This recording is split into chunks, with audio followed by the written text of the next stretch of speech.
So, here you can talk to fish.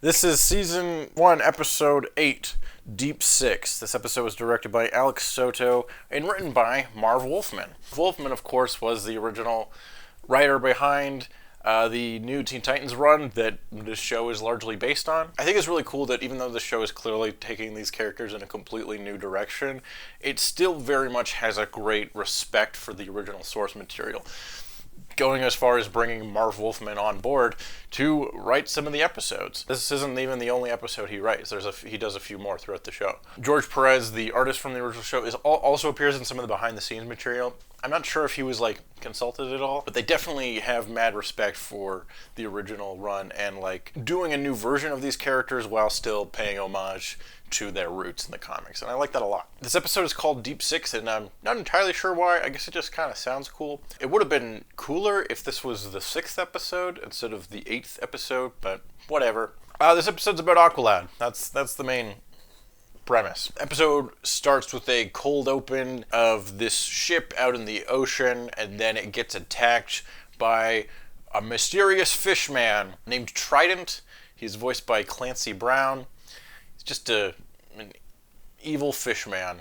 That's all you need. The crew has to abandon ship or whatever, and then we get our theme song. I feel like this specific cold open of a ship in the ocean gets attacked by something and then the show starts could be any fucking show from this era. I feel I'm pretty sure the Justice League episode with Aquaman had a extremely similar cold open. Something about this specific, oh, there's a ship in the ocean and it's raining and then something attacks them. I feel that was in every fucking show in this era.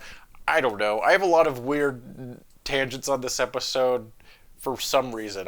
Even though it's a pretty simple episode, I have a lot of thoughts on random nonsense, like this generic-ass cold open. Then we got our theme song. This episode also uses the Japanese theme song. Not entirely sure why. This isn't the most serious episode, and it's not super plot-focused, but it's not nearly as goofy as some episodes that we'll see later on in the show. So I'm not sure why this one is the one that's this one needs the Japanese theme again. The previous episode that we covered last week, Switched, is a goofy body swap episode, and that gets the regular English theme song. But the goofy Japanese theme song goes to the one that's Raven dealing with trauma from her abusive father, and the one where they hang out with Aqualad. I don't really understand the logic behind when the Japanese theme song happens, but it's still fun, so I'm happy to see it. So the Titans have learned about this shipwreck, and so they're gonna go investigate. They all jump aboard this super spaceship submarine thing. I don't remember if it has a specific name. It shows up in a bunch of episodes later. This is its first appearance here, and in this episode it's implied to be a submarine. But in later episodes, it goes to space. Seemingly, that's just a thing it can do. We find out later on in the episode that Cyborg either built it entirely himself or mostly himself. He has a lot of attachment to it, so I think that angle is cool. I like the design. It's fun and colorful. And also, noticed in this rewatch of the series, the show is kind of a really good adaptation of Fantastic Four. This ship feels very much like the Fantastic Car, the Fantastic Four's flying car thing that can split off into different subsections. This ship can also do that. And also just the show in general, we get a lot of time spent of these characters who don't exactly have secret identities hanging out in this tower, and then they fight a weird monster or whatever. They're basically this kind of family. They bicker, they have these crazy powers, but they also feel very human and have very human emotions that drive the story. It's very much the Fantastic Four, and I'm sure on some level that influence is intentional. Very much like The Incredibles, it kind of does a lot of those tropes from the Fantastic Four better than a lot of Fantastic Four stuff. So I don't know what you want to do with that, but Teen Titans, better Fantastic Four than most Fantastic Four things. So the Titans are in the sub underwater looking for evidence of this Trident guy. Beast Boy is excited because he gets to change into lots of different fish in this episode, something he normally doesn't get to do because they're mostly fighting people on land. And they come across Aqualad. Hey, look at that. But it's not the Aqualad you're probably familiar with from Young Justice. This is the original Aqualad, Garth. I don't think he has a last name. I think he's just Garth. But, of course, this show doesn't really use regular names, so he's just Aqualad in this. He does mention that he's from Atlantis, but we don't see any other Atlantis characters other than the villain of this episode, Trident, which we'll get into. Aqualad is voiced by Will Wheaton from Star Trek and the other things he's in.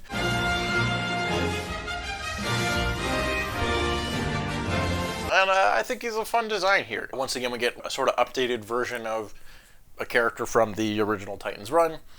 Probably partly why they wanted Marv Wolfman on board for this episode.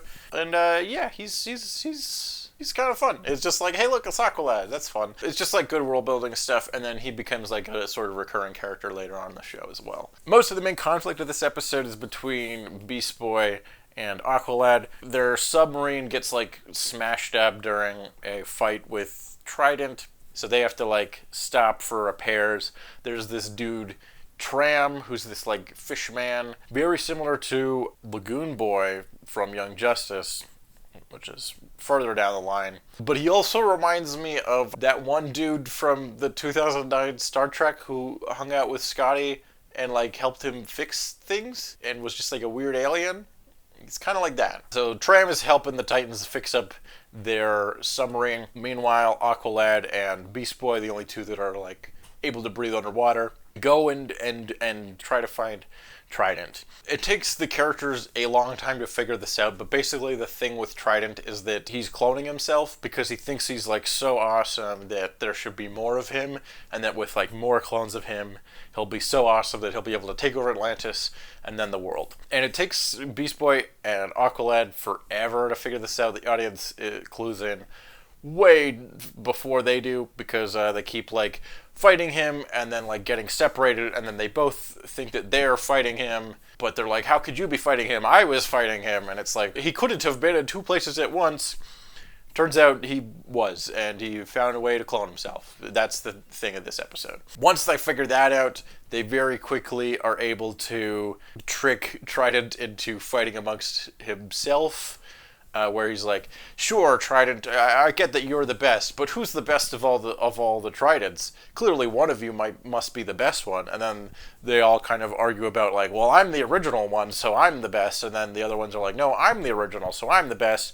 Then they all fight and sort of end up defeating themselves. And this sort of mirrors Beast Boy and Aqualad's mini arc. I don't even know if I want to call it a full arc because it's like so simple. Here's what it is.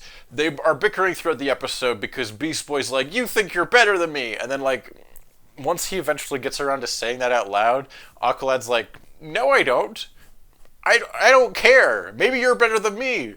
It doesn't fucking matter. Let's just stop arguing and beat this bad guy. And Beast Boy's like, oh, I just assumed that you thought you were better than me.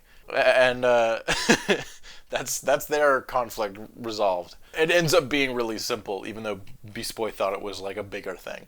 Which again is like very teenager and very like the tone of the show. It's these extremely high emotions and these like relationship dynamics that are kind of irrational until someone points out that like, hey, you're being kind of irrational, or hey, you're just being a teenager, and that's what everything feels like the most amount of thing. So it's fine. This isn't really the deepest episode ever, despite the name Deep 6. This is more like Deep 1, am I right? Interestingly, with Trident, he basically has the same exact dynamic as the clones from Invincible, and I'm gonna look up their names because I forgot. The Mauler twins. And I misremembered that they were played by Clancy Brown, but I just looked it up and it was Kevin Michael Richardson, so never mind that. Yeah, the Mauler twins, them having the same dynamic of like, well, I'm the original one and you're the clone, so I'm the superior one, and both of them think that they're the original. Although in Invincible, that actually ends up being a benefit to them because it allows them to work together, because there's always a shadow of doubt of not knowing if you're the real clone or not, so they're like both on an even playing field.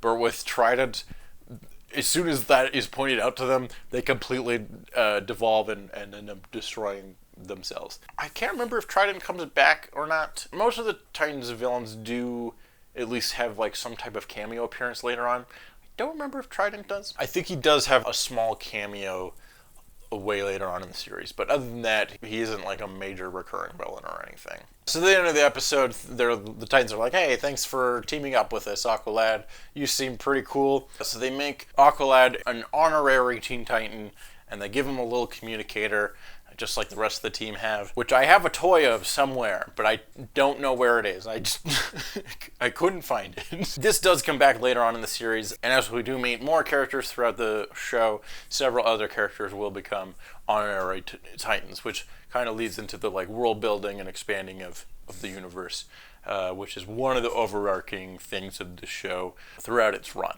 So yeah, that's a thing that comes back later. Towards the end of this episode, I think it's when Cyborg finally fixes the submarine, he says this. Booyah! Booyah! That is right.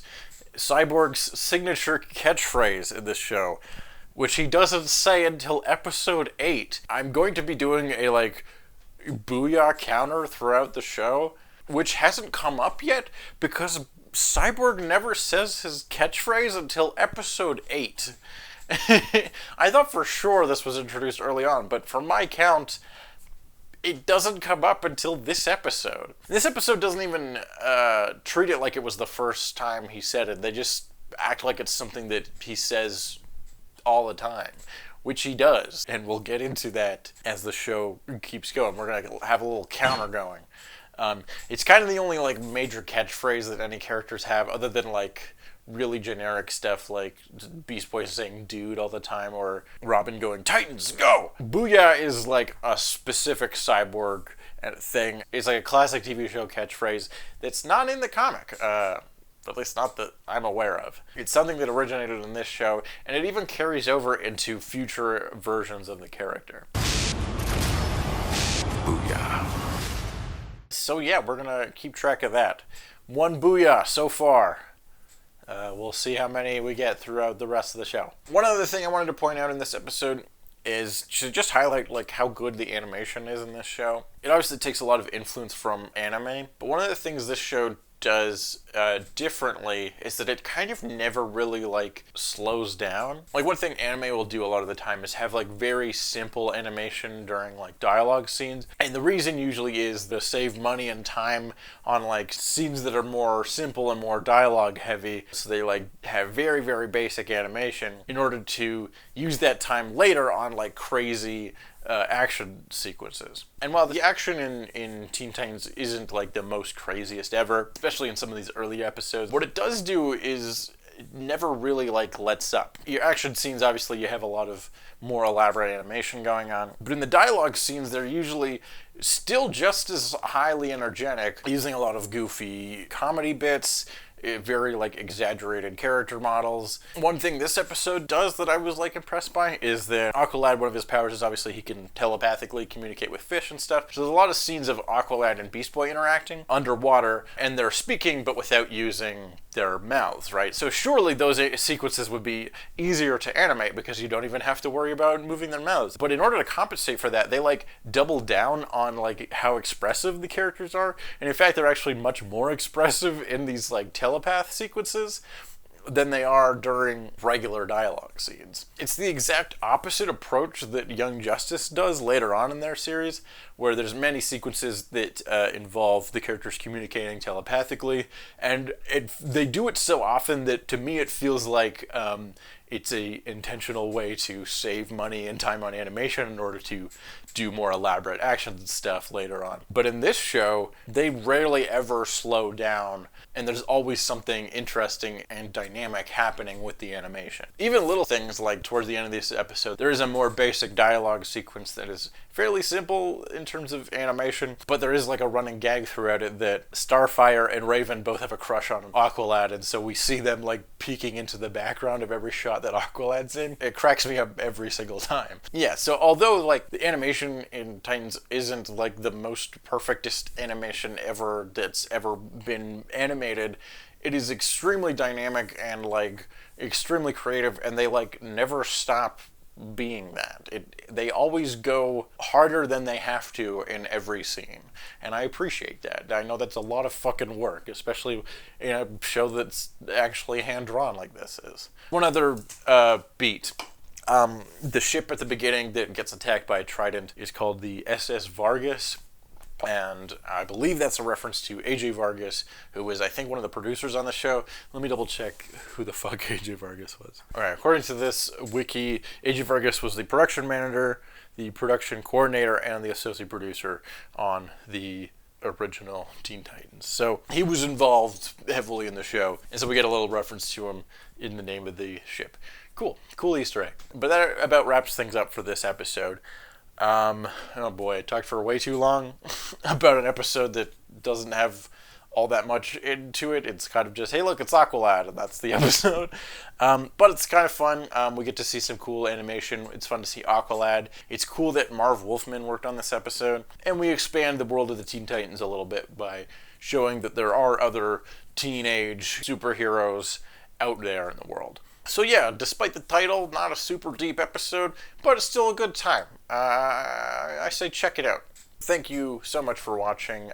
If you like this, please subscribe. Hit the bell to find out when I'm making new episodes. We're going through every single episode of the original Teen Titans, week by week, episode by episode. Next week is Masks. We'll finally get back to the Slade arc, so that'll be a good one, so tune in for that. I think that's it. I'm recording this around New Year's, so have a happy holiday. I hope you've had a happy holidays, and thank you for watching, and we'll see you next time.